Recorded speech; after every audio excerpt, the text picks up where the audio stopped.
नमस्कार।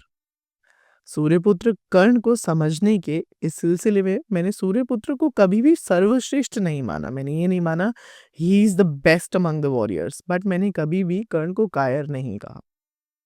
सूर्यपुत्र कर्ण one of the best ज़रूर थे। He was top notch warrior, लेकिन वो अर्जुन से सर्वश्रेष्ठ नहीं थे। मैंने कभी भी सूर्यपुत्र को एक कॉम्पिटिटिव वॉरियर मानने से इनकार नहीं किया। तो कुछ ऐसी ही सिचुएशन थी गंधर्व युद्ध में।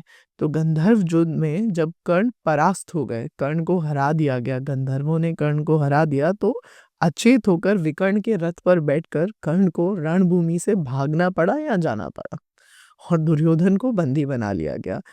दुर्योधन को छुड़वाने के लिए स्वयं अर्जुन आए और उन्होंने दुर्योधन को कैद से छुड़वाया और जब ये पूरी परिस्थिति खत्म हो गई, तो ये लोग वापस हस्तिनापुर पहुंचे। जब दुर्योधन, दुशासन, कर्ण, शकुनी हस्तिनापुर पहुंचे तो भीष्म पितामह ने दुर्योधन से सवाल किए कि अब तो तुमने सूत पुत्र कर्ण की सच्चाई देख ली कि कैसे वो रणभूमि से भाग गया। अब तो तुमने कर्ण की कायरता देखी। तो दुर्योधन ने भीष्म पितामह को बिल्कुल भी जवाब देना जरूरी नहीं समझा, बल्कि शकुनी, कर्ण और दुर्योधन वहां से सिर्फ मुस्कुराते हुए निकल गया। ऐसा तो ना इग्नोरेंस कि ठीक है, आपको जो मानना है आप मानिए, हमें जो मानना है हम मानेंगे। तो वो वहां से निकल गए और इस बात से कर्ण बिल्कुल तिलमिला उठा।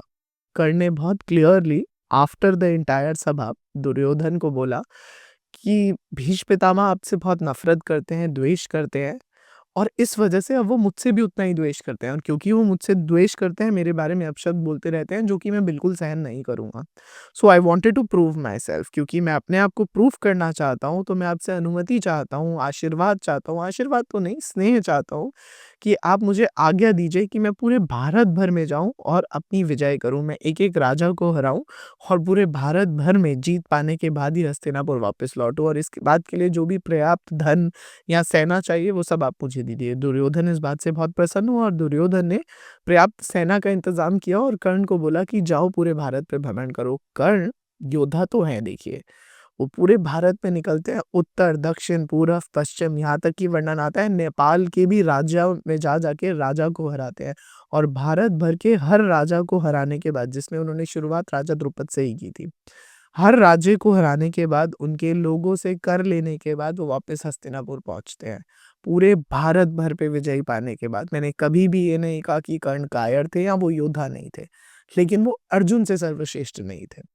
तो पूरे भारत भर के अंदर भ्रमण करने के बाद, भारत भर पे विजय पाने के बाद जब कर्ण हस्तिनापुर पहुँचते हैं तो उनका भव्य स्वागत होता है और उस भव्य स्वागत के बाद दुर्योधन क्लियरली एक विश रखता है कि वो राजसूय यज्ञ करना चाहते हैं, लेकिन वो यज्ञ की अनुमति उन्हें नहीं मिल पाई क्योंकि युधिष्ठिर अभी जिंदा थे, परंतु वैसा ही एक यज्ञ करने की उन्हें अनुमति मिल गई, जिसके अंदर उन्होंने पांडवों को भी बुलाया। लेकिन पांडवों को बुलाया तो युधिष्ठिर ने साफ मना कर दिया कि वो सम्मिलित तो होना चाहते हैं लेकिन हो नहीं पाएँगे क्योंकि 13 वर्ष उन्होंने वन में या जंगल में रहने की प्रतिज्ञा ली और भीम तो तिलमिला उठते हैं और यहाँ तक भी बोलते हैं कि अब तो 13 वर्ष बाद अस्त्र-शस्त्र के साथ ही यज्ञ में मिलेंगे।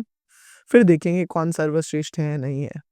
लेकिन बाकी भाई ऐसा कुछ भी नहीं बोलते और इस तरीके से कर्ण ने ही प्रूव्ड हिज मेटल। वो कहते हैं ना, उसने अपनी बाजी रखी सामने और उसने अपने आप को प्रूव किया कि वो कायर नहीं है। शायद सिचुएशन रही होगी ऐसी गंधर्व युद्ध में, युद्ध की परिस्थितियां बन पड़ती हैं, लेकिन कर्ण वॉज टॉप नॉच वॉरियर। मतलब लड़ाई में कर्ण को टक्कर लेने के लिए आपको बड़ी मेहनत करनी पड़ेगी, लेकिन अर्जुन से सर्वश्रेष्ठ कर्ण नहीं थे।